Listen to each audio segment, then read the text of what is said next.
Alors le réseau des villes éducatrices, le réseau français des villes éducatrices, c'est un réseau d'élus, de collectivités avec les adjoints éducation en général, des collectivités, villes, villages, intercommunautés, métropoles.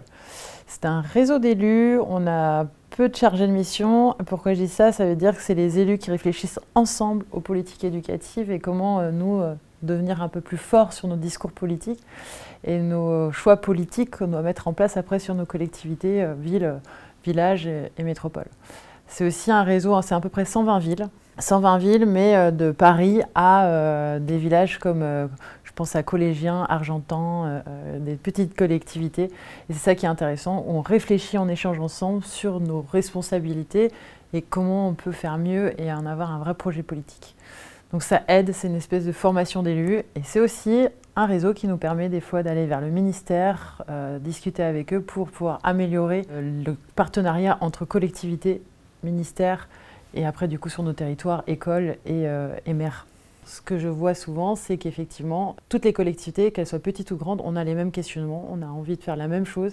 Et il est important que les politiques puissent se réunir ensemble pour un peu imaginer d'autres façons de voir, d'autres façons de faire, d'être un peu innovants.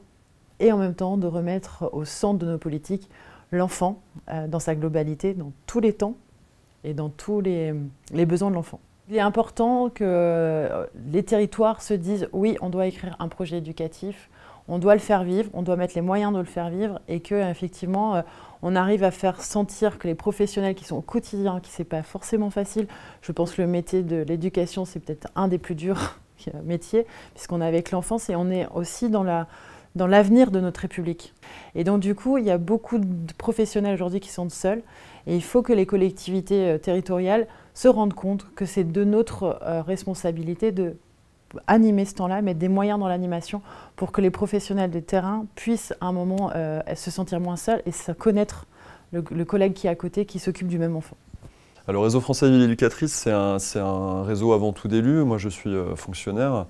L'intérêt, le grand intérêt qu'on voit à être une ville qui participe à ce réseau, c'est que ça crée un espace d'échange entre élus qui portent une conviction sur les politiques éducatives. La conviction, ils le disent souvent en une phrase, hein, c'est que l'éducation est un sujet de politique publique pour des territoires, pour les collectivités territoriales, pas qu'un sujet de l'éducation nationale, quoi.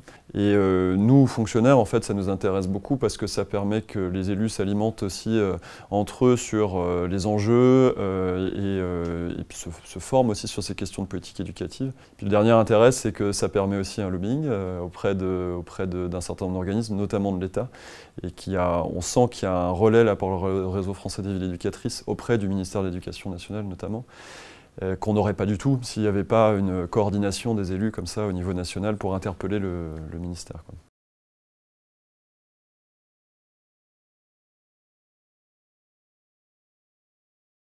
Alors moi, je participe au sein du bureau et je suis référente du groupe Petite Enfance, c'est-à-dire qu'on se réunit essentiellement en visio pour échanger sur des sujets d'actualité ou sur des sujets on va dire plus profonds. Donc c'est un peu ça, on échange sur nos difficultés courantes, on voit comment se passe l'évolution, l'information actuelle, et puis on échange là-dessus et on voit si on peut avoir une action commune ou pas.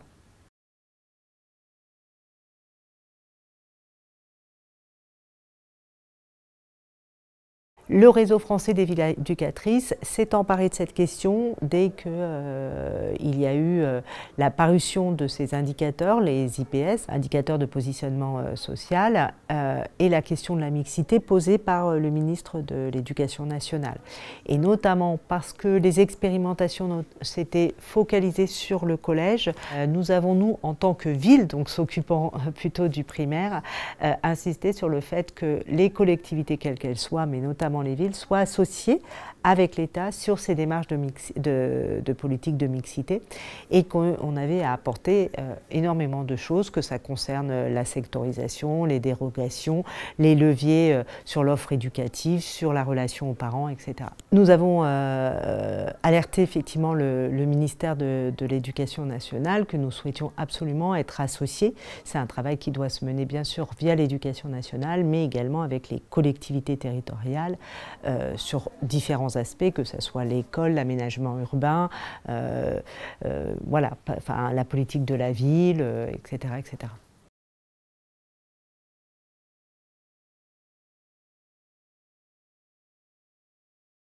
Je suis au bureau et notamment en charge du numérique éducatif, sur le travail de la continuité, en tout cas éducative, du numérique. Alors concrètement, un enfant débute par le premier degré, puis après va dans le second degré au collège, au lycée.